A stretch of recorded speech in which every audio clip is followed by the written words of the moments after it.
ایاک نعبد و ایاک نستعین۔ میرے پاکستانیوں، آج آپ نے دیکھا ہی ہوگا کہ پشاور میں جس طرح تحریک انصاف کی لیڈرشپ اور ہمارے کارکن جس طرح آج وہ نکلے گرفتاری دینے کے لیے، اس سے سب کو ایک چیز سامنے آ جانی چاہیے کہ آج قوم کدھر کھڑی ہے۔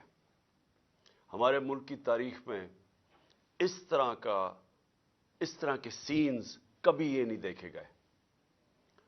ایک وقت پہ جو موومنٹ چلی تھی پی این اے کی 70 کی دہائی میں، اس میں بھی گرفتاریاں ہوتی تھیں، لیکن 4 یا 5 لوگ جا کے اپنی گرفتاری دیتے تھے۔